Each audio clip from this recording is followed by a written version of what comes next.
ഹരേ ഹരേ കൃഷ്ണ കൃഷ്ണ കൃഷ്ണ ഹരേ ഹരേ ഹരേ രാമ രാമ രാമ ഹരേ ഹരേ ഹരേ കൃഷ്ണ കൃഷ്ണ കൃഷ്ണ ഹരേ ഹരേ ഹരേ രാമ രാമ രാമ ഹരേ ഹരേ ഹരേ കൃഷ്ണ കൃഷ്ണ കൃഷ്ണ കൃഷ്ണ ഹരേ ഹരേ സർവത്ര ഗോവിന്ദനാമസങ്കീർത്തനം ഗോവിന്ദ ഗോവിന്ദ. ഓം നമോ ഭഗവതേ വാസുദേവായ. ഓം നമോ ഭഗവതേ വാസുദേവായ. ഓം നമോ ഭഗവതേ വാസുദേവായ.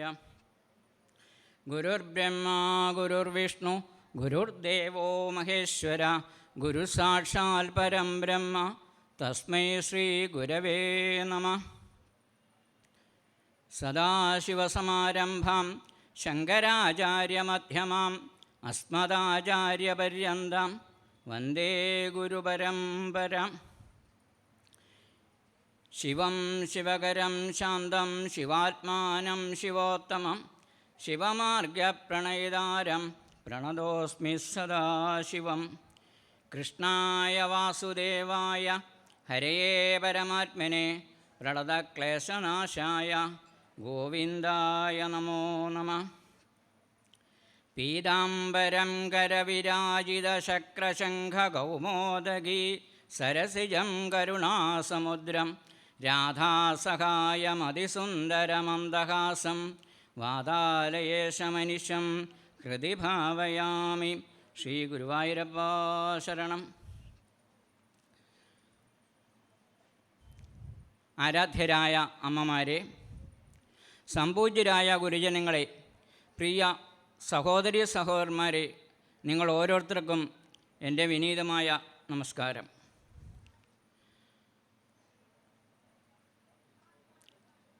ഇന്നത്തെ ഈ സമയത്ത് ഈ അഖില ഭാരത 41ാമത് സത്രത്തിൽ എന്നെ ഇതിനു വേണ്ടി ക്ഷണിച്ച ഇതിൻ്റെ സത്രത്തിൻ്റെ ഭാരവാഹികൾക്കും വിശിഷ്യ നാരായണസ്വാമിക്കും എൻ്റെ പാദനമസ്കാരം.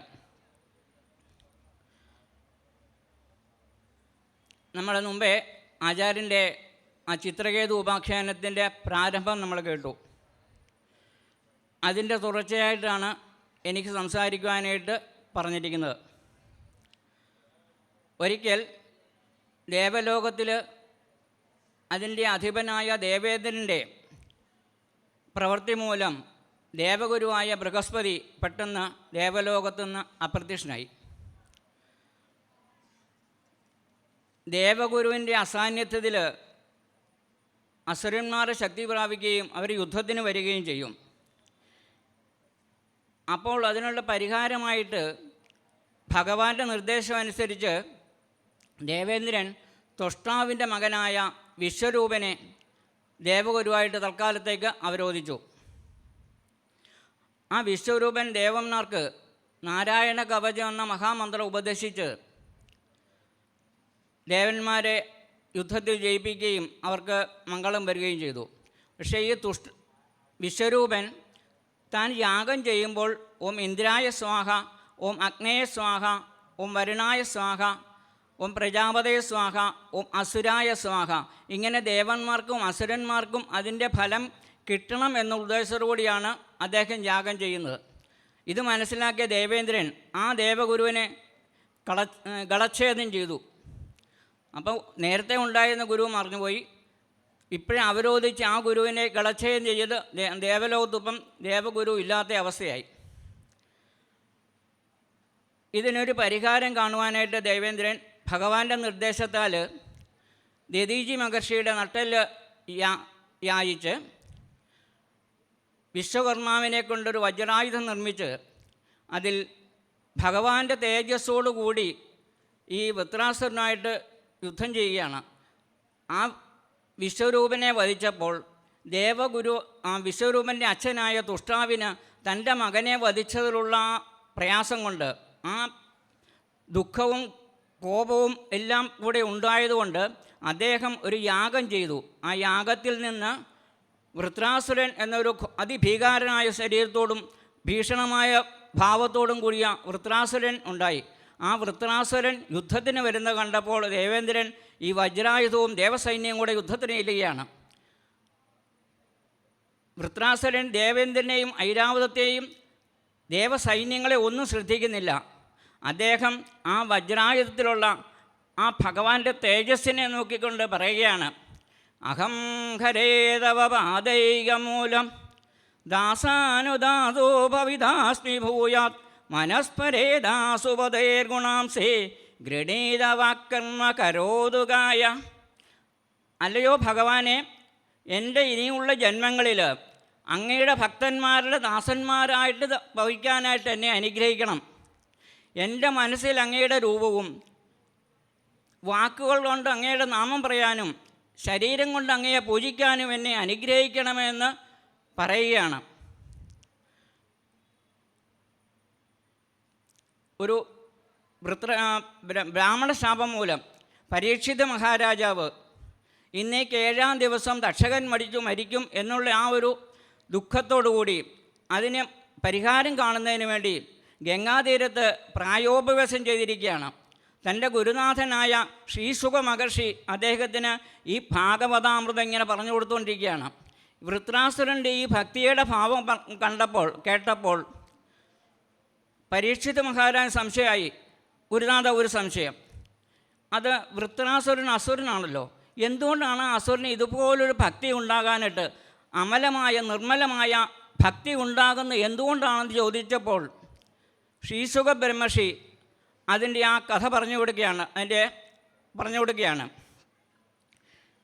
ശൂരസേന മഹാരാജ്യത്ത് ചിത്രകേതു എന്ന് പറഞ്ഞ മഹാരാജാവ് ഉണ്ടായിരുന്നു. അദ്ദേഹത്തിന് അനേകം ഭാര്യമാരുണ്ട്, 1 കോടി ഭാര്യമാരുണ്ടെന്നാണ് പറയുന്നത്. പക്ഷേ അദ്ദേഹത്തിനൊരു ദുഃഖമുണ്ട്, സന്തതി പരമ്പരകളില്ല. താൻ അനുഷ്ഠിച്ചു കൊണ്ടുവരുന്ന ആ ഒരു നിഷ്ഠയെ തുടർന്നു കൊണ്ടുപോകുവാനായിട്ട് സന്തതി പരമ്പരകൾ ഇല്ല എന്നുള്ള ദുഃഖം അദ്ദേഹത്തിൻ്റെ മനസ്സിൽ ഇങ്ങനെയുണ്ട്. ഈ ദുഃഖത്തിനൊരു പരിഹാരം കാണുന്നതിന് വേണ്ടി എതിർച്ച ഒരു ദിവസം കൊട്ടാരത്തിലേക്ക് അങ്കിരസ് മഹർഷി വരികയാണ്.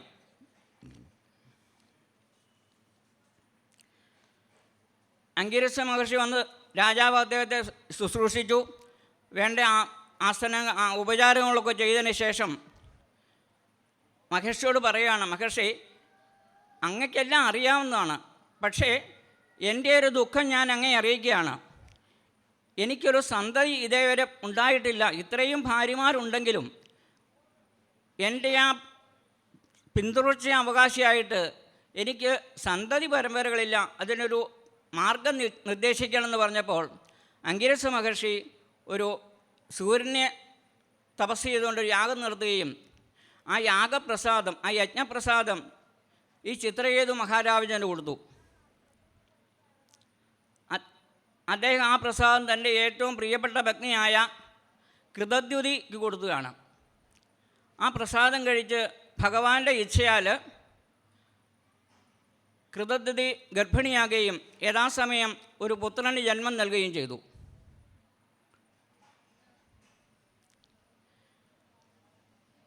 ആ പുത്രൻ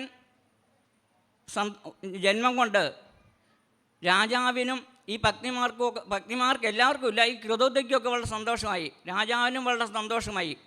രാജാവ് വളരെ എല്ലാവർക്കും അതിനു വേണ്ട സന്തോഷങ്ങളെല്ലാം ദാനം ചെയ്യുകയും ധാന്യങ്ങൾ എന്തൊക്കെയാണ് ദാനം ചെയ്യാൻ പറ്റുന്നത് അതെല്ലാം എല്ലാവർക്കും ദാനം ചെയ്യുകയും ചെയ്തു. ഈ രാജഭക്തിക്കും വളരെ സന്തോഷമായി. പക്ഷേ രാജാവിന് തൻ്റെ പുത്രൻ്റെ അമ്മയോട് മാത്രമുള്ള ആ പത്നിയോട് മാത്രം കൂടുതൽ സ്നേഹവും മറ്റുള്ള പത്നിമാരോട് ഒരു സ്നേഹം അടുപ്പം കുറയുകയും അവരോടുള്ള പ്രവൃത്തി കുറയുകയും ചെയ്തപ്പോൾ മറ്റുള്ള പത്നിമാർക്ക് അവരുടെ മനസ്സിൽ സ്വാഭാവികമായിട്ട് ഉടലെടുത്ത ആ അസൂയ നിമിത്തം ഈ കുഞ്ഞിനെ വിഷം കൊടുത്ത് കൊല്ലുകയാണ്. തൻ്റെ പുത്രൻ മരിച്ചു എന്നുള്ള ആ ഒരു ഭാവം ഉണ്ടായപ്പോൾ കൃതദ്യുതി അനേകം ദുഃഖത്തോടു കൂടി കരയുകയും എല്ലാവരും ഇതിൽ പങ്കുചേരുകയും ചെയ്തു. മറ്റുള്ള പത്നിമാരും ഇതിനൊക്കെ പങ്കുചേർന്നു. രാജാവിനും ഇതറിഞ്ഞപ്പോൾ വളരെ സങ്കടവും പ്രയാസവും ഉണ്ടായി. തനിക്ക് ആകപ്പാടെ ഉണ്ടായ ഒരു പുത്രൻ മരിച്ചു പോയല്ലോ എന്നുള്ള വിലാപിച്ചുകൊണ്ടിരിക്കുമ്പോൾ യാദൃച്ഛികമായിട്ട് ആ സമയത്ത് കൊട്ടാരത്തിലേക്ക് അങ്കിരസ് മഹർഷിയും ശ്രീനാരദ മഹർഷിയും വരികയാണ്. ബ്രഹ്മപുത്രന്മാരായ ഇവർ രണ്ടുപേരും വന്നപ്പോൾ ഈ രാജാവിൻ്റെ ദുഃഖമാണ് കാണുന്നത്. നമ്മൾ ശ്രീനാരദ മഹർഷിയെപ്പറ്റി നമ്മൾ കേട്ടിട്ടുണ്ടല്ലേ. നാരദൻ എന്ന് പറഞ്ഞാൽ ഒരു കാര്യം ഇവിടെ പറഞ്ഞാൽ അപ്പുറം എന്ന് വേറൊരു കാര്യം പറയും, അവിടെ ചെന്ന് വേറൊരു കാര്യം, ഓരോരുത്തരെയും ഇങ്ങനെ ഏഷണി പിടിപ്പിക്കുക എന്നാണ് നമ്മൾ മനസ്സിലാക്കിയിരിക്കുന്നത്. പക്ഷേ ഒരിക്കലും നമ്മൾ മനസ്സുകൊണ്ടോ വാക്കുകൊണ്ടോ പ്രവൃത്തി കൊണ്ടോ ഗുരുനാഥന്മാരെ ഒരിക്കലും അവഹേളിക്കരുത്, അവരെ ബഹുമാനിക്കണം. ശ്രീനാരദ മഹർഷി എല്ലാവർക്കും പ്രിയപ്പെട്ട ഒരു മഹാത്മാവാണ്. ആരെ എപ്പോൾ ഈശ്വര ദർശനത്തിനായിട്ട് മുന്നോട്ട് പോകുമോ അവരെ ആ വഴിയിലേക്ക് നടത്തിക്കൊണ്ടു പോകുന്ന മഹാത്മാവാണ് ശ്രീനാരദ മഹർഷി. അദ്ദേഹത്തെ നമ്മൾ ഒരിക്കലും നിന്ദിക്കുകയോ അപമാനിക്കുകയോ ചെയ്യരുത്. അങ്ങനെ ആരെങ്കിലും തുനിഞ്ഞാൽ അവരോടും അതിൻ്റെ കാര്യങ്ങൾ പറഞ്ഞ് മനസ്സിലാക്കി അങ്ങനെ ചെയ്യരുത് എന്ന് പറയേണ്ടത് നമ്മൾ ഓരോരുത്തരുടെയും കർത്തവ്യമാണ്, കടമയാണ്. ഈ പുത്രദുഃഖത്താൽ വിലവച്ചിരിക്കുന്ന ചിത്രകേതുവിനോട് നാരദ മഹർഷി അങ്കിരസ് മഹർഷി ചോദിക്കുകയാണ്, കോയം സ്യാതവ രാജേന്ദ്ര ഭവാൻ യമനുശോചതി ത്വം ചാസ്യ കഥമ സൃഷ്ടോ പുരേതാനീമതപുരം. അങ്ങ് എന്തുകൊണ്ടാണ് ഇങ്ങനെ ദുഃഖിച്ചിരിക്കുന്നത്? ഇതും മാത്രം ദുഃഖമുണ്ടാകാനുള്ള എന്ത് കാരണമാണ്? യഥാ പ്രയാന്തി സംജാന്തി ശ്രോതോ വേഗേന വാലുക സംയുജ്യന്തേ വിയുജ്യന്തേ തഥാ കാലേന ദേഹിന. ഒരു നദിയിൽ കൂടെ ജലം ശക്തിയായിട്ട് ഒഴുകുമ്പോൾ ആ ഒഴുക്കിൻ്റെ ശക്തി കൊണ്ട് മണൽത്തരികളെല്ലാം കൂടി യോജിച്ച് വലിയ പാറക്കല്ലുകളാകുന്നത് എങ്ങനെയാണോ, അതേ ശക്തി കൊണ്ട് തന്നെ ഭീമാകാരനായുള്ള കല്ലുകളും പൊടിഞ്ഞു മണൽത്തരികളായി രൂപപ്പെടുന്നത് ഏത് ശക്തി കൊണ്ടാണോ, അങ്ങനെ ഓരോ ജീവനും ഓരോരോ ജന്മങ്ങളിൽ ഓരോ ജീവനെടുത്ത് പല ആൾക്കാരായിട്ട് ബന്ധപ്പെടുകയും ബന്ധം വിഘടിക്കുകയും ഒക്കെ ചെയ്യും. അതൊക്കെ സ്വാഭാവികമാണ്. അതുകൊണ്ട് എന്താണ് അങ്ങനെക്ക് ഇതിനകത്ത് ദുഃഖം? ഇങ്ങനെ ആ പുത്രൻ്റെ ദുഃഖം മാറ്റുന്നതിന് വേണ്ടിയിട്ട് അങ്കിരസ് മഹർഷി ഈ ചിത്രകേതു മഹാരാജാവിന് ഉപദേശം കൊടുക്കുകയാണ്. ഭൂതൈർഭൂതാനി ഭൂതേശ സൃജത്യവതിഹന്ത്യജ ആത്മസൃഷ്ടി അസ്വതന്ത്രേഷി അനപേക്ഷോപി ബാലവത്. ഈ ഭൂതങ്ങളായി നിൽക്കുന്നതും ഭൂതങ്ങളെ പ്രകാശിപ്പിക്കുന്നതും എല്ലാം ഭഗവത് ചൈതന്യം തന്നെയാണ്. നമ്മളും എല്ലാം ഓരോ ഭൂതങ്ങൾ നമ്മളിലുള്ള ഭവിച്ചതെന്തോ അതാണ് ഭൂതം എന്ന് പറയുന്നത്. നമ്മൾ മനസ്സിലാക്കിയിരിക്കുന്ന തലേ കൊമ്പൊക്കെ വെച്ച് ഇങ്ങനെ നടക്കുന്ന ഒരു ഭൂതം എന്നുള്ള ഭവിച്ചതെന്തോ അത് ഭൂതം. ഈ പഞ്ചഭൂത നിർമ്മിതമായ ഈ ശരീരമാണ് നമ്മളിലൊക്കെ ഉള്ളത്. അതിനകത്ത് ഭഗവത് ചൈതന്യമായ ജീവാംശവും ജീവചൈതന്യവും കൂടി ചേരുമ്പോൾ നമുക്ക് ജീവനുണ്ട്. ആ ജീവൻ നമ്മുടെ ശരീരത്തിൽ പോകുമ്പോൾ നമ്മളോടും ജഡമായി. ഇങ്ങനെ ഈ ജീവൻ പല ജോനികളിൽ കൂടെ ജനിക്കുകയും മരിക്കുകയും ചെയ്യുന്ന സ്വാഭാവികമാണ്. ഇങ്ങനെ രാജാവിനെ പറഞ്ഞ് തൽക്കാലത്തേക്കൊരു ആശ്വാസം വരുത്തിയപ്പോൾ രാജാവ് ഈ മഹർഷിമാരോട് ചോദിക്കുകയാണ്, കൗ യുവാം ജ്ഞാനസമ്പന്നോ മഹിഷ്ഠോ ച മഹീയസാം അവധൂതേന വേഷേണ ഗുഢാവികസമാഗതോ. ജ്ഞാനസമ്പന്നന്മാരായ നിങ്ങൾ ഭഗവാന്മാരാണ്. ഇപ്പോൾ ഇവിടെ അവധൂത വേഷത്തിൽ എത്തിയിരിക്കുന്നത് എന്തിനാണ്? അങ്ങ് ഭഗവാനാണ് എന്ന് ഞാൻ മനസ്സിലാക്കുന്നു. ഭഗവാൻ എന്ന് പറഞ്ഞാൽ 6 ഗുണങ്ങളുടെയും പൂർണ്ണതയിലുള്ളതാണ്. സമ്പൂർണമായ ജ്ഞാനം, ഐശ്വര്യം, വീര്യം, യശസ്, ശ്രീ, വൈരാഗ്യം, ഇങ്ങനെ പൂർണ്ണമായ ഗുണങ്ങളുള്ളതാണ് ഭഗവാൻ. ആ ഭഗവാനാണോ നിങ്ങൾ എന്ന് ഈ മഹാരാജാവ് ചോദിക്കുകയാണ്. ഇങ്ങോട്ട് കുറേ മഹർഷിമാരുടെ പേരും ഇങ്ങനെ പറയും.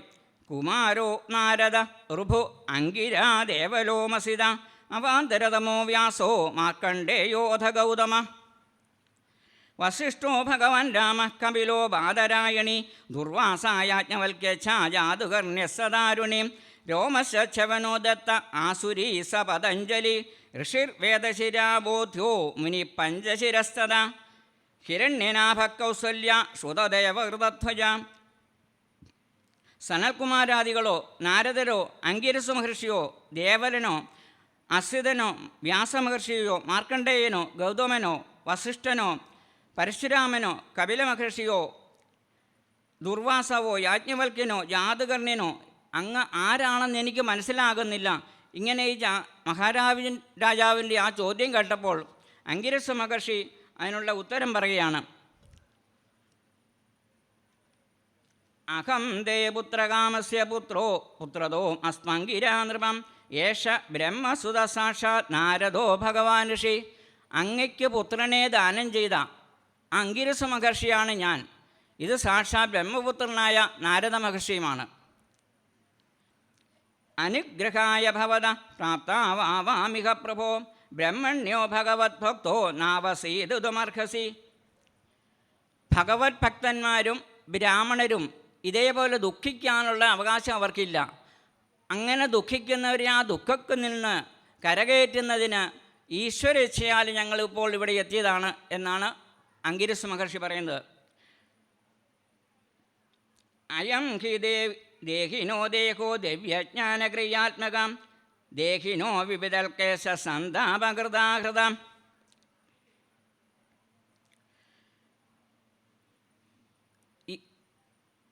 അയം ഹി ദേഹിനോ ദേഹോ ദിവ്യജ്ഞാനക്രിയാത്മക ദേഹിനോ വിവിധൽക്കേശ സന്താപകൃതാഹൃതം. നമ്മളിൽ ഈ ദേഹാഭിമാനം ഉള്ളതുകൊണ്ടാണ് നമ്മൾക്ക് ഈശ്വരനിലേക്കുള്ള അടുപ്പം കുറയുന്നത്.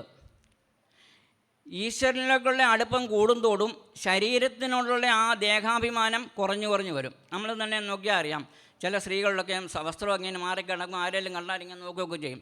ഒരു 10-70 വയസ്സ് ഒരു അമ്മയാണെങ്കിൽ അമ്മയുടെ വസ്ത്രം എവിടെയെങ്കിലും സ്ഥാനം തെറ്റിയാൽ കുഞ്ഞുങ്ങൾ പറഞ്ഞ അമ്മ ആ വസ്ത്രം മാറുക, അതിനി പോയാൽ എന്നാ ഒരു ബോധം ആ അമ്മയ്ക്കുണ്ട്. നമ്മൾക്ക് ആ ശരീരത്തോട് എത്രമാത്രം താതാത്മ്യം അടുപ്പം തോന്നുന്നുണ്ടോ അത്രത്തോളം നമ്മൾക്ക് ഈശ്വരനിലുള്ള അടുപ്പം കുറയും. ശരീരബോധം നശിച്ചാലേ നമ്മൾക്ക് ഈശ്വരനിലേക്കുള്ള അടുപ്പം കൂടി വരികയുള്ളൂ. തസ്മാത് സ്വസ്ഥേന മനസാ വിമർശ്യ ഗതിമാത്മനാം ദൈതേ ധ്രുവാർത്ഥ വിശ്രംഭം തെജൗപശമമാശ്രിത. ഈ ജഗത്താണ് സത്യമായിട്ടുള്ളത്. ബ്രഹ്മസത്യം, ജഗത് മിഥ്യ. ബ്രഹ്മമാണ് സത്യമായിട്ടുള്ളത്. ഈ ജഗത്ത് നമ്മൾ കാണുന്നുള്ള ജഗത്തുള്ള മിഥ്യയാണ്. മിഥ്യ എന്ന് പറഞ്ഞാൽ ഇല്ല എന്നുള്ളതല്ല, അത് ശാശ്വതമല്ല. പരമമായിട്ട് ആ സത്യം മാത്രമാണ് എന്നും നിലനിൽക്കുന്ന. ഇന്നലെ ഉണ്ട്, ഇന്നും ഉണ്ട്, നാളെയും നിൽക്കുന്ന ആ പരമമായ സത്യം അതുമാത്രമേ ശാശ്വതമായിട്ടുള്ളൂ. നമ്മൾ ഈ കാണുന്ന പ്രപഞ്ചത്തിൽ കാണുന്ന സർവ്വലൗകിക സാധനങ്ങളും അത് ഒരിക്കലുണ്ടായി നിലനിന്ന് നാളെ ഇല്ലാതാകുന്നതാണ്. അങ്ങനെ ആ വസ്തുക്കളിലൊന്നും ഭ്രമിക്കാതെ ഭഗവാനെ തന്നെ ആശ്രയിക്കണം. അതാണ് ഈ ദുഃഖത്തിൽ നിന്ന് കരകയറാനുള്ള മാർഗമെന്ന് അങ്കിരസ മഹർഷി പറയുകയാണ്. ശ്രീനാരദ മഹർഷി വീണ്ടും പറയും, ഏതാം മന്ത്രോപനിഷണം പ്രതീക്ഷ പ്രയതോ മമ യാം ധാരയൻ സപ്തരാത്ര ദൃഷ്ട്വാ സംഘർഷണം ബഹും. അങ്ങ് ശ്രേയസ് വേണം, ഭഗവാനെ ഭജിച്ച് ശ്രേയസ് നേടണം. പ്രേയസ്സല്ല ശ്രേയസ്. പ്രേയസ് എന്ന് പറഞ്ഞാൽ ഭൗതിക ഉള്ള ഉയർച്ചയാവും. ശ്രേയസ് എന്ന പരമായ ഉയർച്ചയും ഭഗവാനിലേക്ക് എത്തപ്പെടാനുള്ള ഒരു മാർഗമാണ് ശ്രേയസ്. അതാണ് നമ്മുടെ ജീവിതത്തിൽ നമ്മൾക്ക് നേടേണ്ടത്. അതുകൊണ്ട് അങ്ങ് ഈ മന്ത്രം 7 ദിവസം പഠിച്ച് സിദ്ധി വരുത്തി സംഘർഷണമൂർത്തിയെ ദർശിക്കും എന്ന് നാരദ മഹർഷി ഈ അങ്കിരസ മഹാരാജനോട് പറയുകയാണ്. യത് പാദമൂലമുപശ്യത്യ നരേന്ദ്രപൂർവേ സർവാദയോ ഭ്രമമിമം ദിദയം വിസൃജ്യ തദ്യസ്തദീയമധുനാനധികം മഹത്വം പ്രാവോദ്ഭവാന് വിപരപരം നജിതാരുപതയുപൈതി. ഓം നമോ ഭഗവതേ വാസുദേവായ.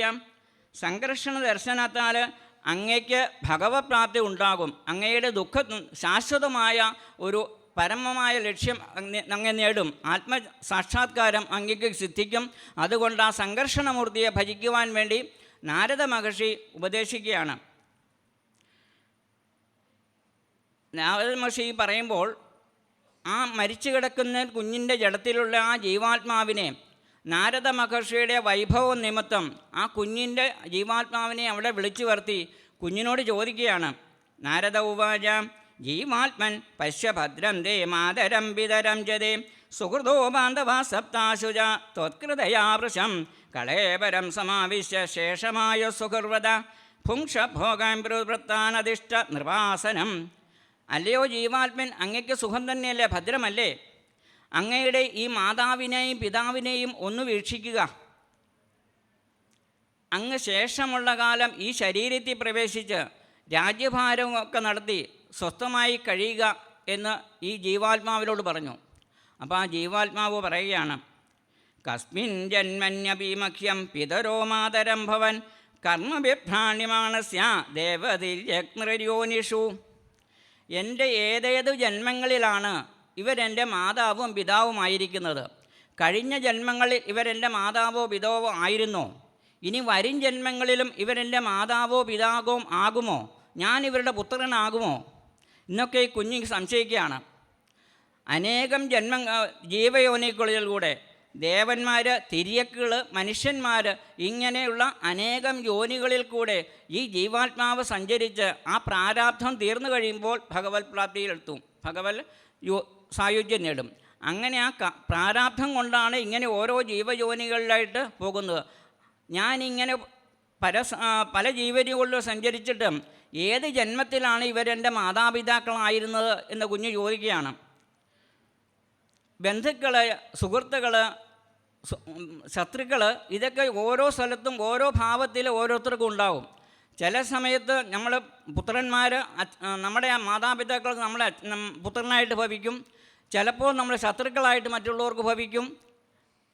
അങ്ങനെ ഞാൻ മരിച്ചു എന്നുള്ള ദുഃഖത്താൽ ഇവർ ദുഃഖിക്കുന്നുവെങ്കിൽ എന്തുകൊണ്ട് അവരുടെ ശത്രു ഏതെങ്കിലും ഒരു ജന്മത്തിൽ ഞാൻ അവരുടെ ശത്രു ആയിരുന്നിക്കാം. ആ ശത്രു മരിച്ചതിലുള്ള സന്തോഷം കൊണ്ട് എന്തുകൊണ്ട് അവർ സന്തോഷിക്കുന്നില്ല? ഇങ്ങനെയുള്ള കുഞ്ഞിൻ്റെ പലവിധമായ ആ ചോദ്യം കുഞ്ഞിങ്ങനെ ആവർത്തിക്കുകയാണ്. ആ ജീവാത്മാവ് പറയുകയാണ്,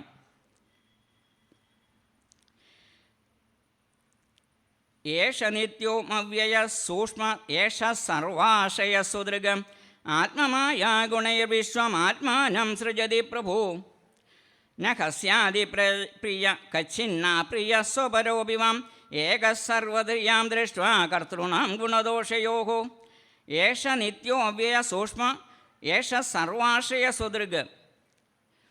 ഈ ജീവന് നാശമില്ലാത്തതാണ്, അത് പരമാത്മ ചൈതന്യത്തിൻ്റെ ഭാവം തന്നെയാണ്. ആ പരമാത്മാവിനെയാണ് നമ്മൾ ഓരോ ശരീരങ്ങളും കാണുമ്പോൾ ജീവാത്മാവായിട്ട് പ്രത്യക്ഷപ്പെടും. നമ്മൾ തത്വമസി എന്ന് കേട്ടിട്ടുണ്ട്. മഹാവാക്യമാണ് തത് ത്വം അസി. തതെന്ന് പറഞ്ഞാൽ ബ്രഹ്മം. ആ ബ്രഹ്മം നീ തന്നെയാകുന്നു എന്നാണ് അതിൻ്റെ ആ ഭാവം. നമ്മൾ കെട്ടിനിറച്ച് ശബരിമല ചെല്ലുമ്പോൾ ആ 18-ാം പടി കയറി മേളിൽ ചെല്ലുമ്പോൾ അവിടെ എഴുതി വെച്ചിരിക്കുന്നത് കാണാം, തത്വമസി. ആ പരമാത്മാവ് നീ തന്നെയാണ് എന്നുള്ള ആ ഒരു ബോധം ഓരോ അയ്യപ്പനും ഉണ്ടാക്കുന്നതിന് വേണ്ടിയിട്ടാണ് അങ്ങനെ ഒരു സ്ഥാപനം, അവിടെ ഒരു ബോർഡ് അവിടെ വെച്ചിരിക്കുന്നത്. ഈ തത്വമസിൻ്റെ മഹാവാക്യം നമ്മുടെ ജീവിതത്തിലും നമ്മൾക്ക് പല രീതിയിൽ പ്രയോജനപ്പെടുത്താം. ഒരിക്കൽ ഞാൻ ഓഫീസ് സംബന്ധമായിട്ട് ശ്രീഹരിക്കോട്ടയിൽ ഇങ്ങനെ പോകുമ്പോൾ അവിടെ കൂടുതൽ സംസാരിക്കുന്ന തെലുങ്ക് ഭാഷയാണ്. ഞങ്ങളൊരു കടയിൽ ഞാനും 2-3 സുഹൃത്തുക്കളും കൂടെ പോയി. അപ്പം ഞങ്ങൾ 1-2 കാര്യം പറഞ്ഞ് അവർക്ക് മനസ്സിലായില്ല. ഞങ്ങൾ പറഞ്ഞത് മനസ്സിലാക്കാഞ്ഞിട്ടാണ് എന്തുകൊണ്ടാണോ ആ കടക്കാരൻ ഞങ്ങളോട് ദേഷ്യപ്പെട്ടു. വളരെ ഇതായിട്ട് പറയുക. അപ്പം ഞങ്ങളിലുള്ള ഒരാൾ പറഞ്ഞു തത്വമസി. അങ്ങനെ എന്ത് പറഞ്ഞോ അത് തത്വമസി, അത് നീ ആവുന്നു. ഇങ്ങനെ പലപ്പോഴും പറഞ്ഞപ്പോൾ തത്വം അവർ വിചാരിച്ചു ഇതെന്തോ ഏതോ കാര്യമാണെന്ന് വെച്ചാൽ അവർ കൂടുതലായിട്ടൊന്നും പറഞ്ഞില്ല. നമ്മൾ നിത്യജീവിതത്തിൽ ഈ വാക്യം പ്രയോഗിക്കാം. ഇത്രയും സമയം ഇവിടെ രാവിലെ മുതൽ വൈകിട്ട് വരെ ഇരുന്ന് ഈ ഭാഗവത സത്രത്തിൽ ഓരോന്നും ശ്രവിച്ചിട്ട് വൈകിട്ട് വീട്ടിൽ ചെല്ലുമ്പോൾ ഭാര്യ ചോദിക്കുക, ദേഷ്യപ്പെട്ടവന് വരുമ്പോൾ തത്വമസി. അല്ലെങ്കിൽ ഭർത്താവ് ചെല്ലുമ്പോൾ ഭാര്യ ചോദിക്കുക തത്വമസി. തിരിച്ചായാലും ഭർത്താവിനോട് ഭാര്യ ചോദിച്ചാലും ഭാര്യ ഭർത്താവിനോട് ചോദിച്ചാലും വഴക്കുണ്ടാക്കാതിരിക്കാനുള്ള ഭാഗമാണ് തത്വമസി. എന്ത് പറഞ്ഞാലും തത്വമസി എന്ന് പറഞ്ഞാൽ നമുക്ക് അതിൽ നിന്ന് ഒഴിവാക്കാൻ പറ്റും. അതാണ് നമ്മുടെ മഹാവാക്യം നമ്മുടെ ജീവിതത്തിലും പ്രയോജനപ്പെടുത്താനുള്ള ഒരു സൂത്രമാണത്.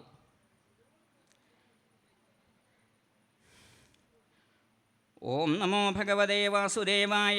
നാദത്തമാത്മാ ഹി ഗുണം ന ദോഷം ന ക്രിയാഫലം ഉദാസീന നവാസീന പരാവരദൃഗീശ്വര. ആത്മസ്വരൂപനായ കാര്യത്തെയും കണ്ടുകൊണ്ടിരിക്കുന്നവനായ സ്വതന്ത്രനായ ഈശ്വരൻ ഗുണത്തെയോ ദോഷത്തെയോ സ്വീകരിക്കുന്നില്ല. ഈശ്വരന് ഈ യാതൊരു ഭാവവുമില്ല. നമ്മളിലുള്ള ആ ഒരു സ്വഭാവത്തിൻ്റെ വ്യത്യാസം കൊണ്ടാണ് നമ്മൾക്ക് ഓരോ ഭാവങ്ങളും തോന്നുന്നത്. ഇത് കേട്ടപ്പോൾ ശ്രീ ശുക മഹർഷി പറയുകയാണ്,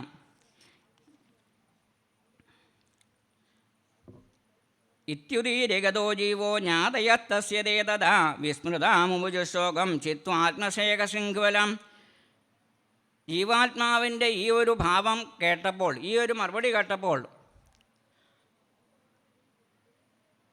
ആ മഹാരാജാവ് തൻ്റെ ആ ദുഃഖത്തെയെല്ലാം മാറ്റി തനിക്ക് ഈ ദുഃഖം കൊണ്ട് യാതൊരു പ്രയോജനമില്ല എന്ന് മനസ്സിലാക്കിയിട്ട് നിർഗത്യജാതയോ ജാതദേഹം കൃതോച്ചിതാഗ്രിയം തെത്യജോ ദുസ്സയം സ്നേഹം ശോകമോഹഭയാർത്തിതം. ആ കുഞ്ഞിൻ്റെ ജഡത്തെ യഥോചിതം സംസ്കരിച്ചിട്ട് അതിന് വേണ്ടതായ ശേഷക്രിയകളൊക്കെ ചെയ്യുകയും തൻ്റെ മനസ്സിലുണ്ടായ ദുഃഖം, ഭയം, ശോകം ഇതിനെയെല്ലാം ത്യജിക്കുകയും സ്നേഹത്തേക്കും ത്യജിച്ചിട്ട് രാജാവ് നാരദ മഹർഷിയുടെ ആ ഉപദേശം സ്വീകരിച്ചുകൊണ്ട് സംഘർഷണമൂർത്തിയെ ഭജിക്കാനായിട്ടുള്ള ഒരുക്കമാണ്. കാളിന്ദ്യാവിദിവസ്നാത്വാ കൃതപുണ്യജലക്രിയ മൗനേന സംയത പ്രാണോ ബ്രഹ്മപുത്രാവവന്ദത. കാളിന്തി നദിയിൽ വിധിപ്രകാരം സ്നാനം ചെയ്തിട്ട് ദേവന്മാർക്കും ഋഷികൾക്കും പിതൃക്കൾക്കും തർപ്പണം ചെയ്തിട്ട് തൻ്റെ ദിനചര്യകളൊക്കെ അനുഷ്ഠിച്ചിട്ട് നാരദ മഹർഷിയുടെ ഉപദേശം സ്വീകരിക്കുകയാണ്. നമോ വിജ്ഞാനമാത്രായ പരമാനന്ദമൂർത്തയേ ആത്മാരാമായ ശാന്തായ നിവൃത്തദ്വൈതദൃഷ്ടയേ ഓം നമോ ഭഗവതേ വാസുദേവായ. ആത്മാരാമനായിരിക്കുന്ന പരമാനന്ദമൂർത്തിയെ മനസ്സിൽ ധ്യാനിച്ചുകൊണ്ട് നാരദ മഹർഷി പറഞ്ഞ ആ മന്ത്രത്തെ സ്വീകരിക്കുന്നതിന് വേണ്ടി തൻ്റെ മനസ്സിനെയും ശരീരത്തെയും പ്രാപ്തമാക്കിക്കൊണ്ട് ആ ശിഷ്യഭാവത്തിൽ ഇരിക്കുമ്പോൾ നാരദ മഹർഷി അദ്ദേഹത്തിന് വേണ്ടതായ ഉപദേശം കൊടുക്കുകയാണ്. വജസ്യുരുപരതേ അപ്രാപ്യ യേകോ മനസാ സഹ അനാവരൂപജന്മാത്ര സോം അവ്യാനസതസത്പര. യഥോ വാചോ നിവർത്തന്തേ അപ്രാപ്യ മനസാ സഹ. മനസ്സും വാക്കും ഏതൊരു വസ്തുവിനെ അന്വേഷിച്ച് മുന്നോട്ട് പോകുമ്പോൾ എവിടെ വെച്ച് പിന്തിരിയുന്നോ അതിനപ്പുറമാണ് ഈ ബ്രഹ്മസാക്ഷാത്കാരം, ബ്രഹ്മം എന്ന് പറഞ്ഞിരിക്കുന്നത്. നമ്മൾക്ക് ഈ മനസ്സുകൊണ്ടോ ഇന്ദ്രിയങ്ങൾ കൊണ്ടോ മനസ്സുകൊണ്ടോ വാക്കുകളോ ഒന്നും പ്രാപിക്കാൻ പറ്റാത്ത ആ പരബ്രഹ്മ ചൈതന്യമാണ്.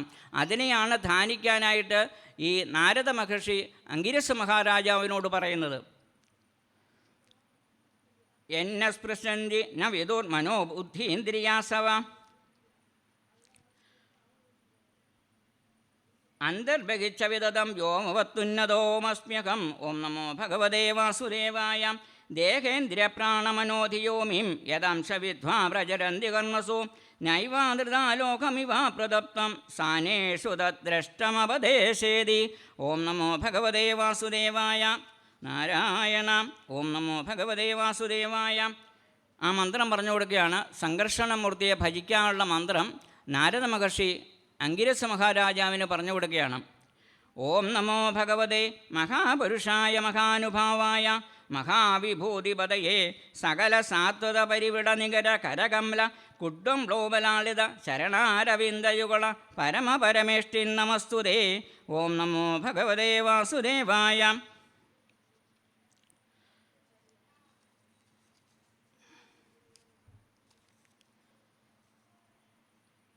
ശരീരമാകുന്ന ഈ ഓം നമോ ഭഗവതേ വാസുദേവായ.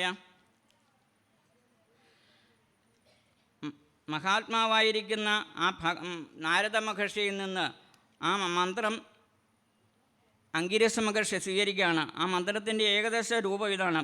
സർവത്തിൻ്റെയും സൃഷ്ടാവായിരിക്കുന്ന ജഗത് നിയന്ത്രണവുമായ ഭഗവാനെ, ലോകത്തെ സൃഷ്ടിച്ച് രക്ഷിച്ച് സംഹരിക്കുന്നവനും മഹാലക്ഷ്മിയുടെ ഭർത്താവും സകല ഭക്തശ്രേഷ്ഠ കരകമലങ്ങളാൽ സേവിക്കപ്പെടുന്ന ചരണാരവിന്ദത്തോടു കൂടിയവനും മഹാപുരുഷനുമായ അങ്ങയ്ക്ക് നമസ്കാരം.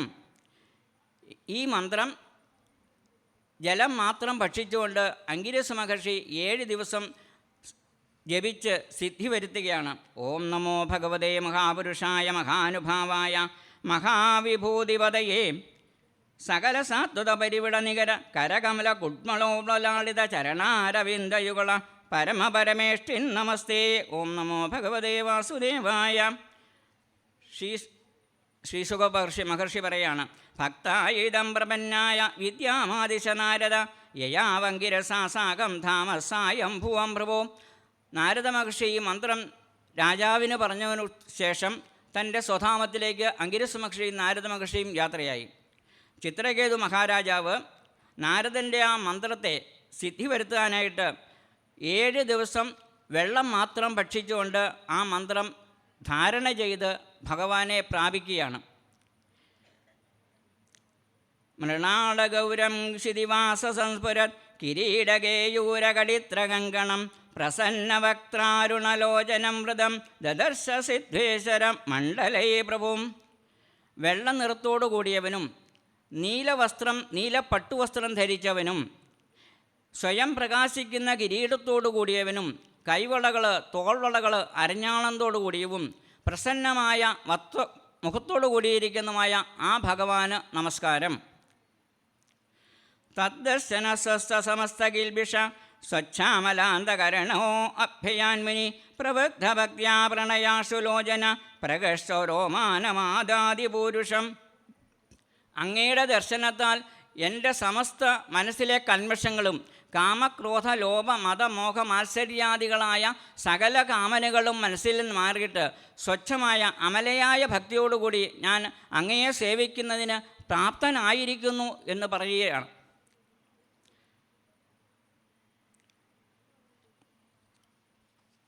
ചിത്രകേതുവിൻ്റെ ഉപദേശമാണ് ഭഗവാനെ സ്തുതിക്കുന്നതാണ്. ഭഗവാന്റെ ദർശനത്താൽ 7 ദിവസം കൊണ്ട് ചിത്രകേതു മഹാരാജാവ് ഈ മന്ത്രം ജപിച്ച് സിദ്ധി വരുത്തി ഭഗവാനെ പ്രത്യക്ഷമായി കാണുകയും ആ ഭഗവാനെ സ്തുതിക്കുകയുമാണ് ഓരോ ശ്ലോകത്തിലായിട്ട്. അതാണ് സംഘർഷണ സ്തുതി എന്ന് നേരത്തെ ആചാര്യം പറഞ്ഞുള്ളത് നമ്മളോട്. ആ സംഘർഷണ സ്തുതിയാണ് പറയുന്നത്.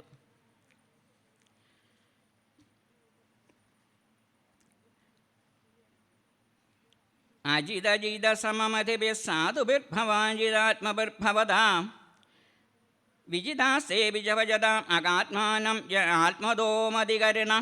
ഓം നമോ ഭഗവതേ വാസുദേവായ. ആരാലും ജയിക്കപ്പെടാത്ത ഭഗവാനെ സർവഭാവനയോടും മനസ്സിനെ അടക്കിയിരിക്കുന്നവർ ഭക്തന്മാർ വശീകരിക്കുന്നു. അങ്ങനെയുള്ള ഭക്തന്മാരെ ഭഗവാനും വശീകരിക്കുന്നു. മനസ്സിൽ നമ്മൾ നിർമ്മലമായ ഭക്തിയോടുകൂടി ഭഗവാനെ പ്രാപിച്ചാൽ ഭഗവാൻ നമ്മൾ ഭഗവാനെ സേവിക്കുന്നതോടൊപ്പം ഭഗവാനും നമ്മളെ സേവിക്കും. ആ ഒരു മാർഗമാണ്, ആ ഒരു വഴിയാണ് നമ്മുടെ നിത്യജീവിതത്തിലുള്ള ഉപാസനയെ കൂടി നമ്മൾ ഓരോരുത്തരും നേടേണ്ടത്. തവ വിഭവ ഖലു ഭഗവൻ ജഗതുദയസ്ഥിതിലയാദീനിം വിശ്വസൃജസ്സേ അംശാംശാതത്രംശാ സ്മർത്ഥന്തേ പ്രതഗമിമത്യം പരമാണുപരമമകതോ ത്വമാദ്യന്തരാവർത്തി ത്രയവിധുര ആദാവന്തേജസത്വാനം യദ്ധ്വം തദേവന്തരാളേബീം. ഓം നമോ ഭഗവതേ വാസുദേവായ. പരമാണുവിൽ പരമാണുവും മഹത്തായതിൽ മഹത്തായതിരിക്കുന്നതുമായ ആ ഭഗവാനെ ഞാൻ നമസ്കരിക്കുന്നു. ഇത് നമ്മൾ കഠോപനിഷത്തിൽ ഇതിനെപ്പറ്റി പറയുന്നുണ്ട്. അണോരണീയൻ മഹതോ മഹീയൻ ആത്മാനജന്തോർനിഹിതോ ഗുഗായം തമക്രതു പശ്യതി വീശോകോ ധാതുപ്രസാദാൻ മഹിമാനമാത്മന. അണുക്കളിൽ വെച്ച് ഏറ്റവും ചെറുതും മഹത്തുക്കളിൽ വെച്ച് ഏറ്റവും മഹത്തായിരിക്കുമായ ആ പരമാത്മ ചൈതന്യം ഒരാളുടെ മനസ്സിലുള്ള ദുർവാസനകളെയൊക്കെ മാക്കിയിരിക്കുമ്പോൾ ശരീരത്തെയും മനസ്സിനെയും അടക്കി സ്വച്ഛമായിരിക്കുമ്പോൾ ആ ആത്മചൈതന്യം ആ ഭക്തന് ദർശിക്കാൻ സാധിക്കും. അതാണ് അണോരണീയാൻ മഹതോമഹിയ എന്ന കഠോപനിഷത്തിൽ പറഞ്ഞിരിക്കുന്ന ആ മഹാവാക്യമാണ്. ശിത്യാദിപിതരേഷകിലാവൃത സപ്തഭിർദശോത്തരീരാണ്ടകോശ യത്തപ്പദത്രണകൽപ്പ സഹാണ്ഡകോടി കോടി ഭിസ്സനന്ദ.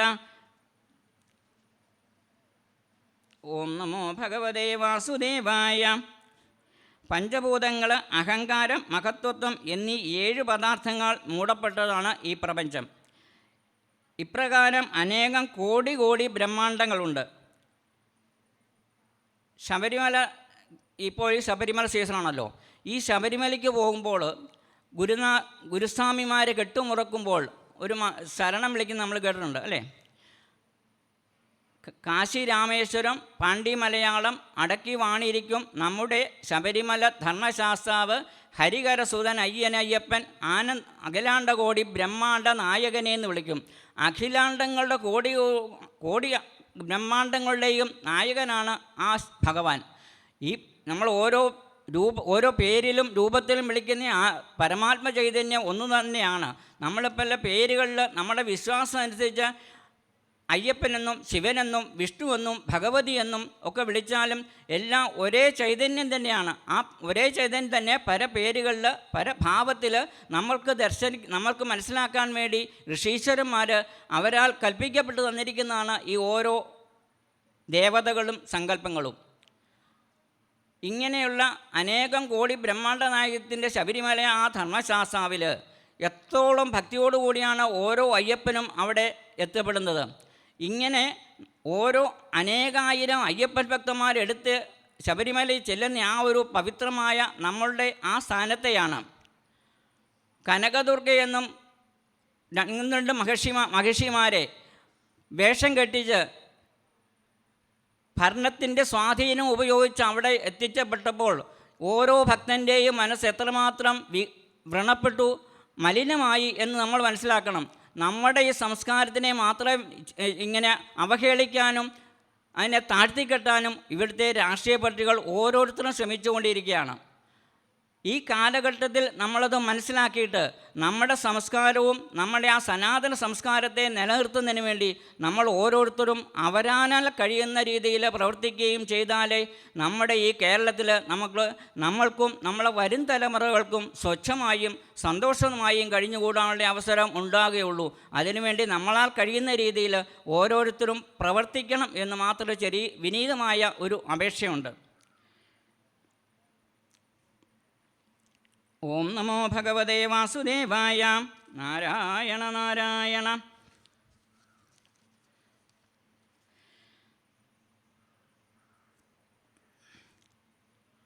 അധ ഭഗവൻ വയമധുനാ തദവലോകപരിമിഷ്ടാശയമല സുരഋഷീണ യദുദിതം താവകേന കഥമന്യത.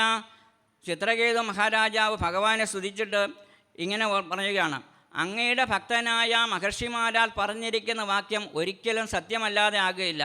ആ നാരദ മഹർഷി എന്നെ ഉപദേശിച്ച മന്ത്രത്താലാണ് ഞാൻ അങ്ങയെ സ്തുതിച്ചത്.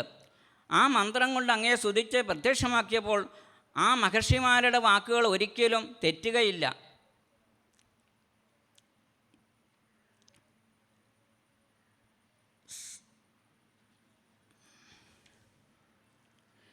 വിദിതമനന്തസമസ്ത്വം തവ ജഗതാത്മനോ ജനൈരിഹാചരിതം വിജ്ഞാപ്യം പരമഗുരോ കിയദിവസവതിരിവ ഖദ്യോദയീം. സകല ഭൂതങ്ങളിലും ആത്മാവായിരിക്കുന്ന അങ്ങയുടെ സകല പ്രവൃത്തികളും ഞങ്ങൾ അറിയുന്നു. നമസ്തുഭ്യം ഭഗവതേ സകല ജഗസ്ഥിതിലയോദയേശായ ദുരവസിതാത്മഗതയേ കുയോഗിനംഭിത പരമഹംസായ. അങ്ങയുടെ മഹാത്മ്യത്തെ കുയോഗികളായ ദുർബുദ്ധികളായ ആൾക്കാർക്ക് മനസ്സിലാക്കാൻ പറ്റുകയില്ല. ഞങ്ങളെപ്പോലുള്ള ഭഗവാന്റെ ആ നാമം മാത്രം ഉച്ചരിച്ചുകൊണ്ട് അങ്ങയെ കാണണം അല്ലെങ്കിൽ അങ്ങയുടെ ദർശനം ഉണ്ടാകണം എന്നുള്ള ആ അമലയായ ഭക്തിയോടുകൂടിയും ഭജിക്കുന്നവർ മാത്രമേ അങ്ങയുടെ ദർശനവും അനുഗ്രഹവും കിട്ടുകയുള്ളൂ. കുയോഗികൾക്ക് ഒരിക്കലും അത് അപ്രാപ്യമല്ല.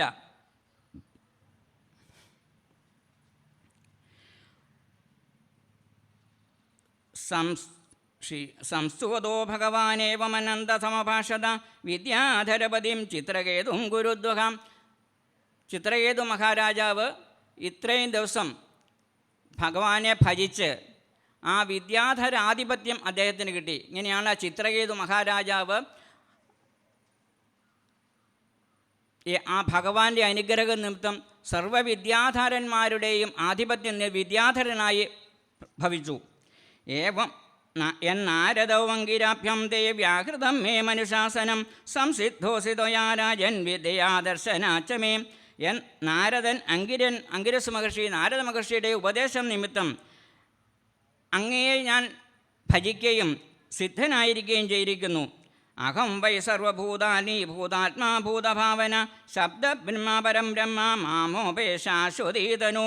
ഭഗവാൻ പറയുകയാണ്, അഹം വൈ സർവഭൂതാനി ഭൂതാത്മാ ഭൂതഭാവന ശബ്ദ ബ്രഹ്മ പരം ബ്രഹ്മ മാമോപേശാശ്വതീതനും.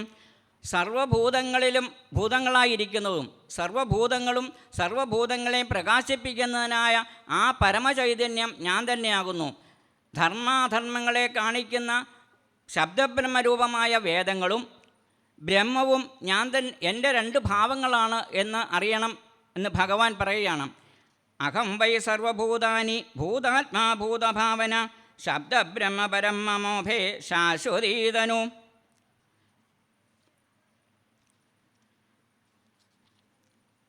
ലോകേ വിതതമാത്മാനം ലോകം ചാത്മനി സന്തതം ഉഭയം ച മയാ വ്യാപ്തം മയി ചൈവോഭയം കൃതം.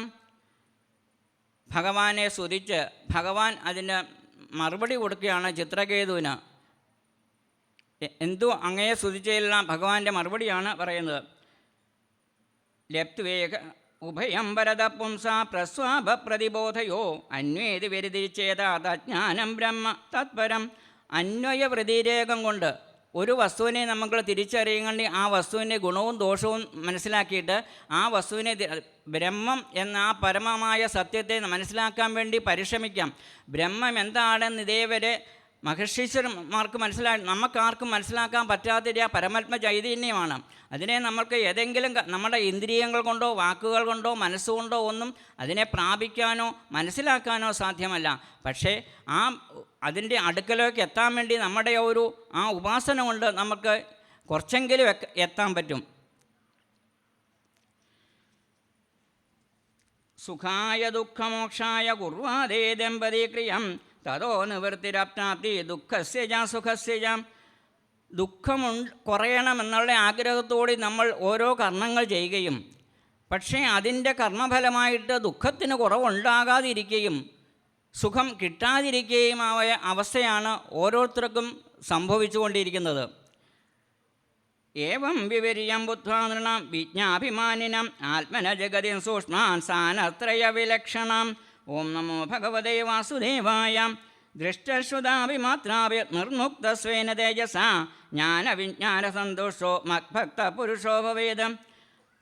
ജ്ഞാനം കൊണ്ടും വിജ്ഞാനം കൊണ്ടും ശാസ്ത്രങ്ങളെയും അനുസരിച്ച് ഒരു ഗുരുവിൻ്റെ ഉപദേശത്താൽ തൻ്റെ ആ ഭാഗവത്പ്രാപത്തെ പ്രാപിക്കാനായിട്ട് ഓരോ ഭക്തനും ശ്രമിക്കുക. ശാസ്ത്രങ്ങൾ ഉപദേശിക്കുന്ന ആ വിദ്യയെ ഗുരുവിൻ്റെ ഉപദേശത്താൽ ഗുരുവിൻ്റെ നിർദ്ദേശത്താൽ അനുഷ്ഠിച്ച് ആ ഭഗവത് പ്രാപ്തിയിലോട്ട് നമ്മൾക്ക് എത്താനായിട്ടൊരു മാർഗം ഭഗവാൻ കാണിച്ചു തരും. ആ ഒരു മാർഗം കൊണ്ടാണ് നമ്മൾ ഓരോരുത്തരും ഇവിടെ ഈ സത്രവേദിയിൽ ഇങ്ങനെ ഇരിക്കുവാനും ഇതുപോലെ പറയുവാനും സാധിച്ചത് ആ പരമാത്മ ചൈതന്യത്തിൻ്റെ ആ മഹത്വം കൊണ്ടാണ്. നമ്മൾ ഓരോരുത്തരും ആ പുണ്യം ചെയ്ത മഹാത്മാക്കൾ തന്നെയാണ്. അതുകൊണ്ടാണ് നമ്മൾക്കിത് കേട്ടാനും ഇങ്ങനെ പറയാനും ഈശ്വരാനുഗ്രഹം കൊണ്ട് മാത്രമാണ് സാധിക്കുന്നത്. ഏതാവാനയമനുജേർ യോഗനൈപുണബുദ്ധിഭി സാർത്ഥ സർവാത്മനാഞേയോ യത് പരാത്മൈക ദർശനം. ഭഗവാന്റെ ആ പരമാത്മ ദർശനം കിട്ടി ചിത്രകേതു മഹാരാജാവ് തൻ്റെ അജ്ഞാനത്തിൽ നിന്ന് മോക്ഷനായി ജ്ഞാനസമ്പാദനം നേടി അനേകം നാൾ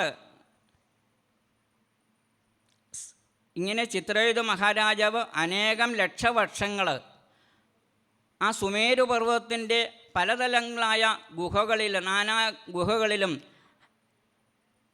മുനിമാരോടും മഹായോഗികളോടും സിദ്ധന്മാരോടും ചാരണന്മാരോടും കൂടി അനേക ലക്ഷവർഷം അവിടെ കഴിഞ്ഞുകൂടി. സലക്ഷം ലക്ഷാണാം അവ്യാകൃതബലേന്ദ്രിയ സോയമാനോ മഹായോഗി മുനിഭിസിദ്ധചാരണൈഃ കുലാചലേന്ദ്രദ്രോണീഷു നാനാസങ്കല്പസിദ്ധിഷു രേമേ വിദ്യാധര സ്ത്രീഭിർഗാപയൻ ഹരിമീശ്വരം. അനേക ലക്ഷവർഷങ്ങളിങ്ങനെ അവിടെ കഴിഞ്ഞുകൂടി ആ മഹാത്മാവ് വിദ്യാധര സ്ത്രീകൾക്ക് ആവശ്യമായ ജ്ഞാനത്തെ പ്രദാനം ചെയ്തുകൊണ്ട് അങ്ങനെ കഴിഞ്ഞുകൂടുകയാണ്. ഒരിക്കൽ മഹാവിഷ്ണുവിനാൽ അദ്ദേഹത്തിന് നൽകപ്പെട്ട ആ വിമാനത്തിൽ അദ്ദേഹം വിമാനത്തിൽ സഞ്ചരിക്കുകയാണ്. ഒരു ദിവസം എതിർച്ചയായിട്ട് കൈലാസത്തിൽ കൂടെ യാത്ര ചെയ്യാൻ അദ്ദേഹം യാത്ര ചെയ്തു.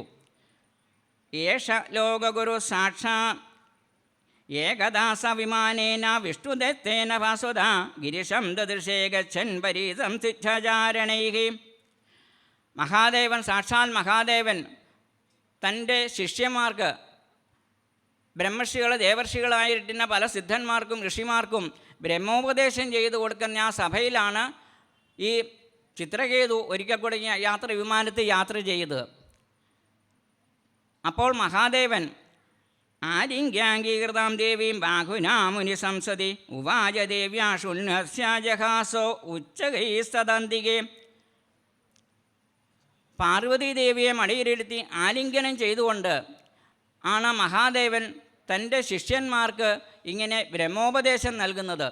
ഇത് കണ്ടപ്പോൾ ചിത്രകേതുവിന് എന്തുകൊണ്ടോ അറിയില്ല, അദ്ദേഹം അത് ഉച്ചത്തിലിങ്ങനെ അട്ടഹസിച്ചുകൊണ്ട് പറയുകയാണ്, ഏഷ ലോകഗുരു സാക്ഷാത് ധർമ്മം ഭക്താശരീരിണം ആസേ മുഖ്യസഭായാം വൈമിഥുനീഭൂയ ഭാര്യയാം ജഡാധരസ്തീവ്രതപ ബ്രഹ്മവാദിസഭാപതിം അംഗീകൃത്യ ശ്രീയം ജാസേ ഗദഹ്രീ പ്രാകൃതോ യഥാം.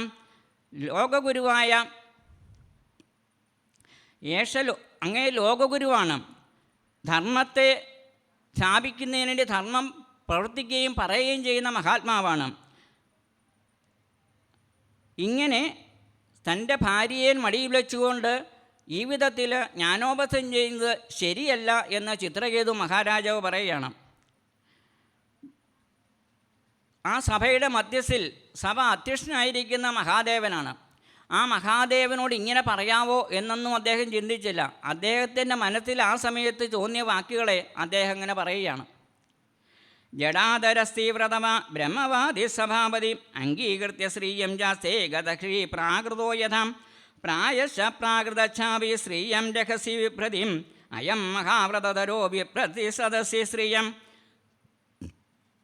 ഭാര്യാഭർത്തങ്ങന്മാർ ഇങ്ങനെ പൊതുവായിട്ടെന്നുള്ള രീതിയല്ല ചെയ്യേണ്ടത്, അവർ രഹസ്യമായിട്ടാണ് ചെയ്യേണ്ടത് എന്നൊക്കെ ആ മഹാദേവൻ കേൾക്കൻ മറ്റുള്ളവരെല്ലാവരും കേൾക്കെ ഈ ചിത്രകേതു ഉറക്കെ അങ്ങ് പറഞ്ഞു. ഭഗവാൻ ഇത് കേട്ടിട്ട് യാതൊരു ഭാവവ്യത്യാസമില്ലാതെ ചിരിച്ചുകൊണ്ട് ഇരിക്കുകയും മറ്റുള്ള സദസ്സിലുള്ളവരും അവരും ആ രീതിയിൽ ഇതിനെ ഒന്നും ഗവനിക്കാതെ ചിത്രകേതു ഇങ്ങനെ പറഞ്ഞത് യാതൊന്നും ശ്രദ്ധിക്കാതെ അതിൽ വ്യാപൃതനായിട്ട് ശ്രദ്ധിക്കാതിരിക്കുകയാണ്. പാർവതീദേവിക്ക് ഇത് കേട്ടിട്ട് സഹിച്ചില്ല. സാധാരണ സ്ത്രീകൾക്കാണല്ലോ ഇങ്ങനെ എന്തെങ്കിലുമൊക്കെ കേൾക്കുമ്പം തൻ്റെ ഭർത്താവിനെ ഇങ്ങനെ പറയുമ്പോൾ ഉണ്ടാകുന്ന ആ വിഷമം കൊണ്ടോ എന്തുകൊണ്ടോ പാർവതീദേവി അതിനൊരു മറുപടി പറയുകയാണ്. അയം കിമധുനാ ലോകേ ശാസ്ത്രാദണ്ഡധര പ്രഭുവും അസ്മദ്വിധാനാം ദുഷ്ടാനാം നിർലജ്ജാനാം ച വിപ്രകൃതം.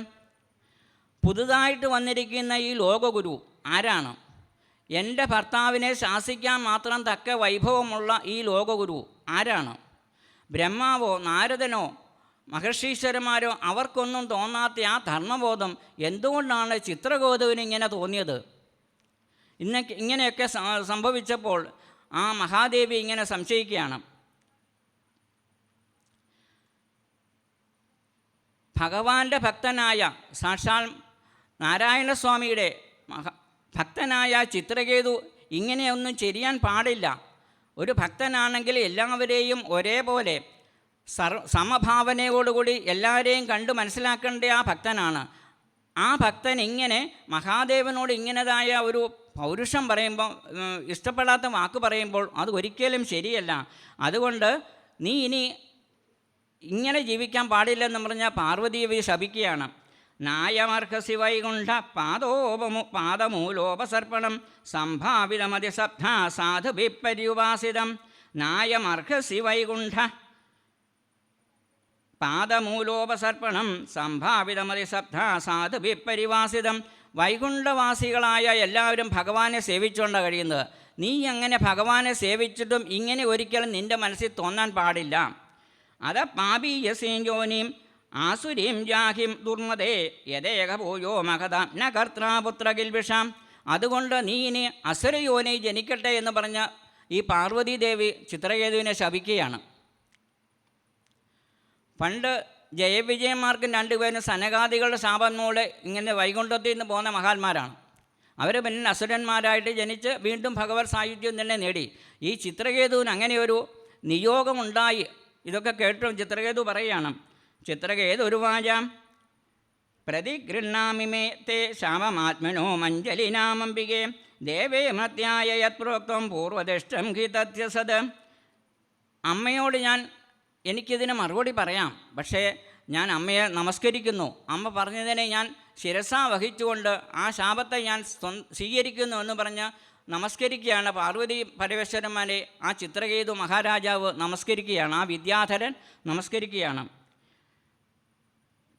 ദേവേ മത്യായ യക്തോത്മം പൂർവദിഷ്ടാഹിതസ്യതത്. ദേവന്മാരാൽ മത്യന്മാർക്ക് കിട്ടുന്ന ശാപവും അനുഗ്രഹവും ഒക്കെ അവരുടെ കർമ്മഫലം മൂലം കിട്ടുന്നതാണ്. ദേവന്മാരാർക്ക് ശാപമോ അനുഗ്രഹമോ നൽകുന്നില്ല. നമ്മളുടെ ഓരോരുത്തരുടെയും കർമ്മഫലത്തിൻ്റെ പ്രവൃത്തിയായിട്ട് ഭഗവാനാൽ നൽകപ്പെടുന്ന അല്ലെങ്കിൽ ദേവിയാൽ നൽകപ്പെടുന്നതാണ് നമ്മളുടെ ഓരോ അനുഭവങ്ങളും.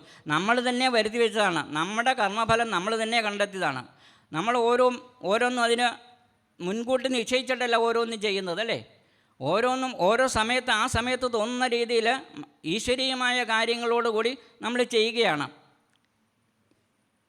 സംസാരചക്ര ഏതസ്മിൻ ജന്തുരജ്ഞാനമോഹിത ഭ്രാമ്യൻ സുഖം ച ദുഃഖം ച ഭുങ്ക്തേ സർവത്ര സർവദാ.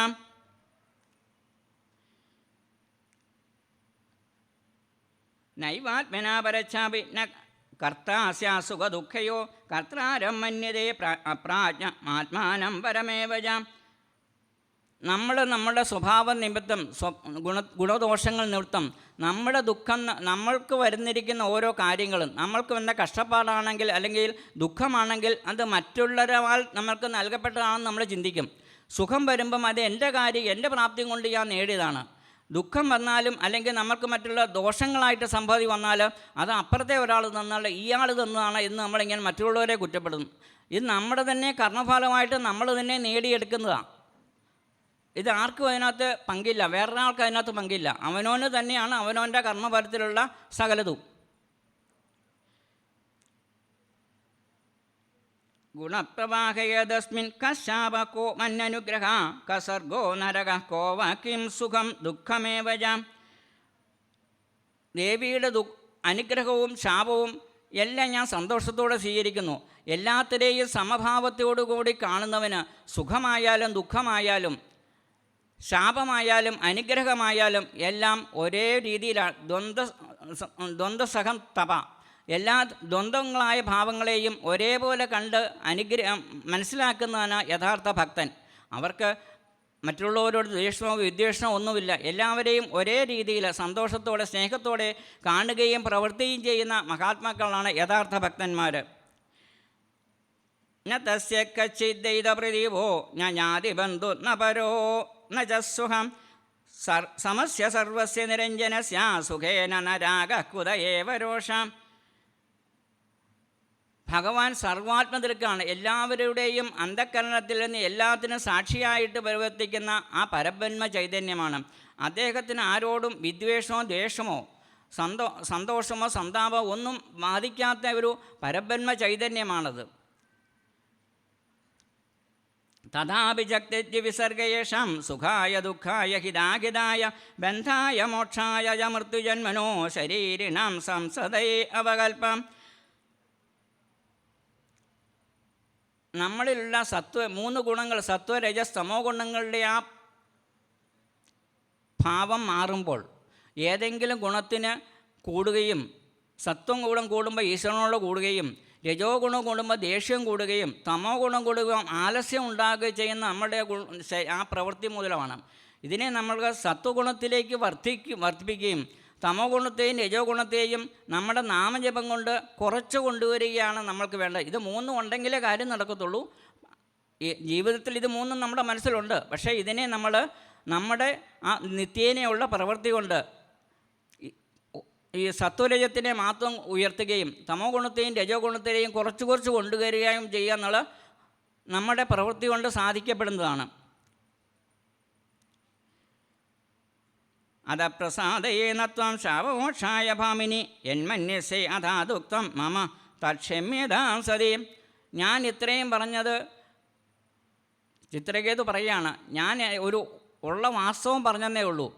ഞാൻ ആരെ കുറ്റപ്പെടുത്താൻ വേണ്ടി പറഞ്ഞതല്ല, ഞാൻ പറഞ്ഞതിൽ എന്തെങ്കിലും തെറ്റമ്മയ്ക്ക് തോന്നുന്നുവെങ്കിൽ അമ്മ ക്ഷമിക്കുക എന്ന് പറഞ്ഞ് ചിത്രകേതു അമ്മയോട് ക്ഷമ ചോദിച്ചിട്ട് തൻ്റെ ആ വിമാനത്തിൽ കയറി യാത്ര ചെയ്യുകയും ചെയ്തു.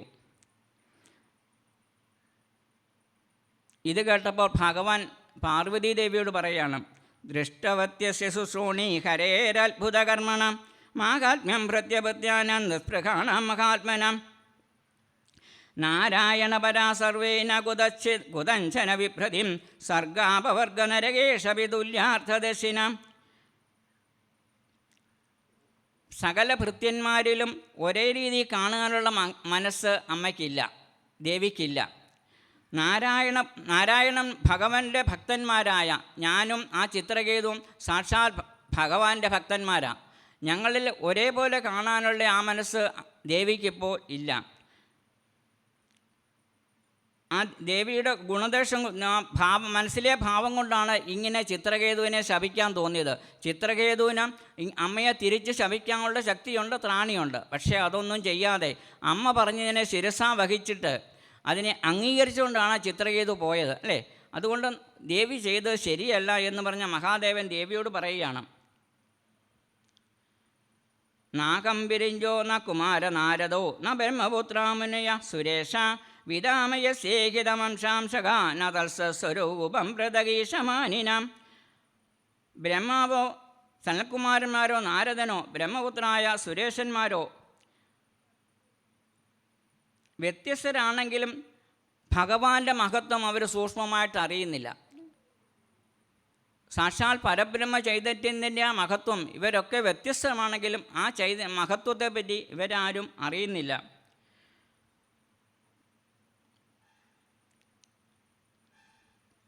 ഇത് കേട്ടിട്ട് ശ്രീശുക ബ്രഹ്മർഷി നമ്മുടെ പരീക്ഷിത് മഹാരാജാവിനോട് പറയുകയാണ്, ഇത് ശ്രുത്വാ ഭഗവത ശിവസ്യോമാഭാഷിതം ബഭൂവ ശാന്തധീരാജൻ ദേവീ വിഗത വിസ്മയം ഇതി ഭാഗവതോ ദേവ്യാ പ്രതിശബ്ദുമലന്തമ മൂർധനാ സഞ്ജഗൃഹേ ശാപമേതാവസാധു ലക്ഷണം.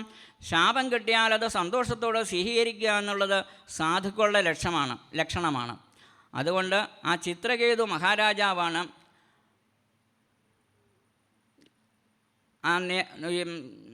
വൃത്രാസുരനായിട്ട് ജന്മമെടുത്തത്.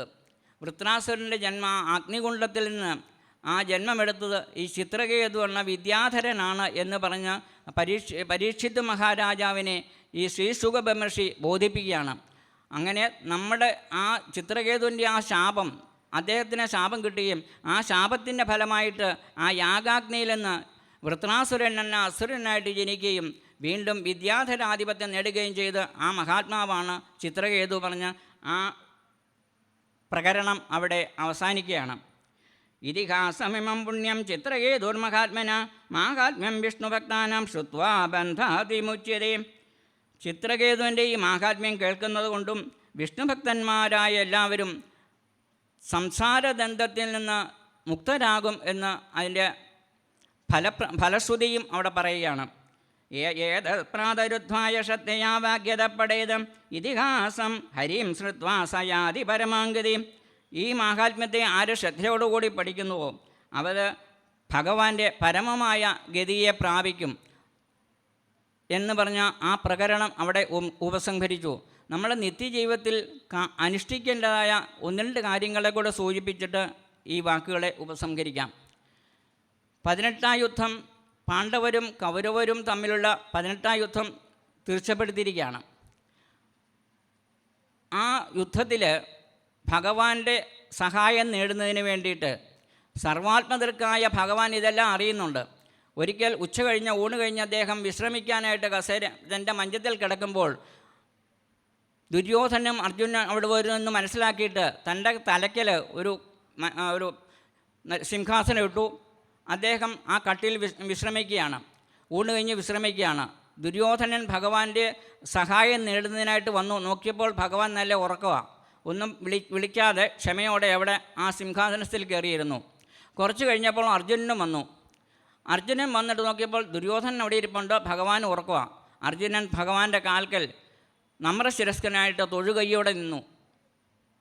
കുറച്ച് കഴിഞ്ഞപ്പോൾ ഭഗവാൻ ഉണർന്നു നോക്കിയിട്ട് ആദ്യമേ കാണുന്ന അർജുനെയാണ്. ആ അർജുന എപ്പോഴാണ് വന്നേ? ഞാൻ കുറച്ച് നേരമായി, എന്താ വിശേഷം? അന്നേരം അർജുനൻ കരുണുകൊണ്ട് കാണിച്ചു, ചേട്ടൻ അപ്പുറമുണ്ട്, ചേട്ടനോട്ടൊന്ന് കാണിച്ചു. ഭഗവാൻ നോക്കിയപ്പം ദുര്യോധനോട്ടും എൻ്റെ ചേട്ടനും ഉണ്ടായിരുന്നോ? എപ്പോഴാണ് വന്നേ? കാപ്പിയും ചായയോ ബിസ്ക്കറ്റോ കുടിച്ചോ, കഴിച്ചോ എന്നൊക്കെ ചോദിച്ചു. എപ്പോഴാണ് വന്നതെന്നൊക്കെ ചോദിച്ചു. അപ്പം പറഞ്ഞു, ഭഗവാനെ, ഞങ്ങൾ വന്നത് ഒരു കാര്യത്തിന് വേണ്ടി, അങ്ങയുടെ ഒരു സഹായം അഭ്യർത്ഥിക്കാൻ വേണ്ടിയാണ് വന്നത്. എന്താണ്? അങ്ങയ്ക്കറിയാമല്ലോ, പാണ്ഡവരും കൗരവരും തമ്മിലുള്ള യുദ്ധം തീർച്ചപ്പെടുത്തിയിരിക്കുകയാണ്. ഇത്രാം തീയതി യുദ്ധം തുടങ്ങിയാണ്. അതിന് അങ്ങയുടെ സഹായം നേടാനായിട്ടാണ് ഞങ്ങൾ വന്നത്. ഇവർ രണ്ടുപേരും അങ്ങനെ പറഞ്ഞു. ഭഗവാൻ പറഞ്ഞു, എൻ്റെ സഹായം നിങ്ങൾക്കുണ്ടാവും. ഞാൻ ഒരു കാര്യം ചെയ്യാം, എൻ്റെ നാരായണ സൈന്യം മുഴുവൻ ഒരാൾക്ക് തരാം. ഞാൻ നിരായുധനായിട്ട് ആയുധമൊന്നും എടുക്കാതെ ഒരാൾക്കും വരാം. ദുര്യോധന മനസ്സ് വിചാരിച്ചു, ആയുധമൊന്നും എടുക്കാതെ യുദ്ധക്കളത്തിൽ വന്ന് ഈസിച്ചേറെ കിടക്കുന്ന ആൾ വന്നിട്ട് എന്നാ കാര്യം? ഒരു കാര്യമില്ലല്ലോ. അതുകൊണ്ട് ദുര്യോധന മനസ്സ് സങ്കല്പിച്ച് എനിക്ക് സൈന്യത്തെ വേണമെന്ന്. ഭഗവാൻ പറഞ്ഞു, ഒരു കണ്ടീഷൻ, ഞാൻ ആദ്യം കണ്ടത് അർജുനെയാണ്. അപ്പോൾ അർജുനൻ്റെ ചോയ്സ് എന്താണോ ബാക്കി നിനക്ക് തരാമെന്ന് പറയും. അർജുനോട് ചോദിക്കും. അർജുനൻ പറയും, ഭഗവാനെ, എനിക്ക് അങ്ങയെ മാത്രം മതി. അങ്ങ് ഞങ്ങളുടെ കൂടെ ഉണ്ടെങ്കിൽ ഞങ്ങൾക്ക് സകലം സംതൃപ്തിയായി. ദുര്യോധന സന്തോഷിച്ചു. ആഹാ, സൈന്യത്തെ മുഴുവൻ കിട്ടി, എനിക്ക് എന്നാ കുഴപ്പം എന്ന് വിചാരിച്ചു. അങ്ങനെ ദുര്യോധന ഭഗവാന്റെ സൈന്യത്തെയും, അങ്ങനെ 18 അക്ഷൗഹിണി സൈന്യമാണ് മഹാഭാരത യുദ്ധത്തിലുണ്ടായിരുന്നത്. ആ മഹാഭാരത യുദ്ധം കഴിഞ്ഞപ്പോൾ എത്ര പേരാണ് ശേഷിച്ചത്?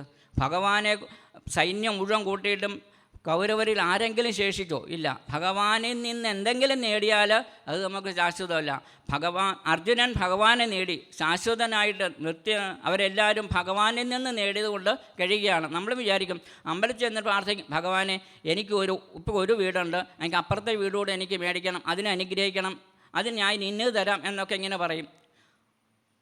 ഓരോരുത്തർ നമ്മൾ ഭഗവാനോട് കച്ചവടമാണ്, എനിക്കത് തന്നാൽ ഞാൻ ഇത് തരാം, എനിക്ക് ആ വീട് മേടിക്കാനുള്ള അനുവാദം തന്നാൽ ഞാൻ അങ്ങനെ ഒരു സ്വർണ്ണ കിരീടം നടക്കി വെച്ചേക്കാം എന്നെങ്കിൽ ഓരോന്നും പറയും. ഭഗവാനൊന്നും വേണ്ട, ഭഗവാന് യാതൊന്നും ആവശ്യമില്ല. നമ്മളും ഭഗവാനിൽ നിന്ന് എന്തെങ്കിലും നേടിയാൽ അത് ശാശ്വതമല്ല, അത് നിലനിൽക്കത്തില്ല. ഭഗവാനെ നേടാനായിട്ട് നമ്മളെക്കൊണ്ട് കഴിയാവുന്ന രീതിയിൽ നാമം ജപിച്ചുകൊണ്ട് നമ്മുടെ നിത്യജീവിതത്തിൽ പ്രാർത്ഥിച്ചാൽ അത് നമുക്ക് ശാശ്വതമാകും എന്ന് മാത്രം ഓർമ്മിക്കുന്നു. ഇത്രയും നേരം എൻ്റെ ഈ വാക്കുകളെ ശ്രദ്ധയോടുകൂടി കേട്ടുകൊണ്ടിരുന്ന നിങ്ങൾ ഓരോരുത്തർക്കും എൻ്റെ വിനീതമായ നമസ്കാരം. എല്ലാവരെയും ഭഗവാൻ അനുഗ്രഹിക്കണ്ടേ എന്ന് പ്രാർത്ഥിക്കുന്നു. ഓം പൂർണ്ണമദ പൂർണ്ണമിദം പൂർണ്ണാത് പൂർണ്ണമുദച്യതേ പൂർണ്ണസ്യ പൂർണ്ണമാദായ പൂർണ്ണമേവാവശിഷ്യതേ. ഓം ശാന്തി ശാന്തി ശാന്തി. കായേന വാചാ മനസേന്ദ്രിയൈർവാ ബുദ്ധ്യാത്മനാ വാ പ്രകൃതേ സ്വഭാവാത് കരോമി യദ്യൽ സകലം പരസ്മൈ നാരായണായേതി സമർപ്പയാമി. ഓം നമോ ഭഗവതേ വാസുദേവായ. എല്ലാവർക്കും വിനീതമായ നമസ്കാരം. ഇതിനെന്നെ ക്ഷണിച്ച ഈ സത്രഭാരവാഹികൾക്കും എൻ്റെ വിനീതമായ പാദനമസ്കാരം.